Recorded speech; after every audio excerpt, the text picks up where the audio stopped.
What statistically improbable thing happened to you? Back in 2004, I had been hitchhiking around out west for a couple of months. Summer was winding down, and I was starting to think about making my way back to Indiana where my parents lived. I was on the Oregon coast when I got picked up by a biology teacher. We'll call him Scott, from New York. Scott was on his summer break, hiking through various parks and taking in the scenery, but he was also heading back home eventually. Since Indiana was on the way, I asked if I could tag along and maybe get dropped off at my parents' house. He said he had a few more hikes and peaks planned, but that I was welcome to join him if I didn't mind taking a detour. I jumped at the chance. Over the next few weeks, we climbed Mount Hood and South Sister in Oregon, explored canyonlands in Utah, and summited a couple of peaks in Colorado. The trip was incredible. I hadn't expected to see so much of the country in such a short time, and it was even better sharing it with someone who was knowledgeable and enthusiastic about the outdoors. We'd talk about biology, geology, hiking trails, and life in general while driving from one park to the next. When we finally reached Indiana, he dropped me off at my parents' house. I was exhausted but exhilarated, and we exchanged emails to keep in touch. Over the years, our emails became less frequent. Life took over with school, jobs, and moving around, but every so often one of us would reach out just to check in. I always enjoyed hearing from him, even if it was just a line or two about how his summer was going or some random hiking tip. Fast forward to 2015, I had moved to Boise, Idaho for work. It was a big change, and I was still getting used to the area.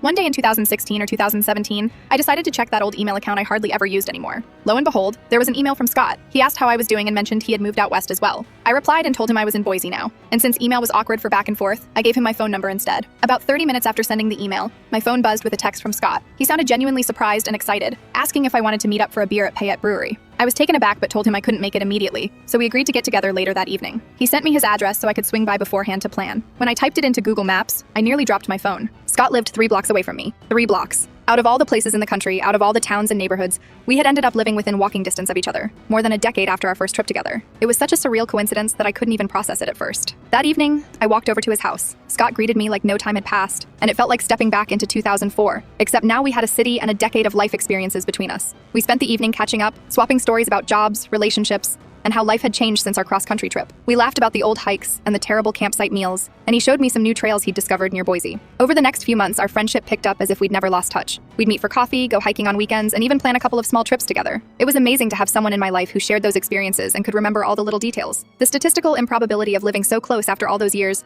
was a constant topic of conversation. Even now, when I think about it, I still shake my head. Hitchhiking across the West, meeting someone by chance, sharing a road trip, losing touch, and then discovering a decade later that he lives 3 blocks away. It feels like a story too crazy to be real, yet it's exactly how it happened. That kind of coincidence is rare, the kind that makes you feel like life has its own way of bringing people together, no matter how unlikely it seems. It wasn't just a happy accident, it became the foundation of a friendship that's lasted to this day. Every time I see Scott, I think back to that long drive across the country, the mountains we climbed, and the absurd luck of finding him just a few blocks from my front door. It's a story I tell friends often, and every time, they look at me like I'm exaggerating, but it really happened. The odds were astronomical, and yet, somehow they worked out perfectly.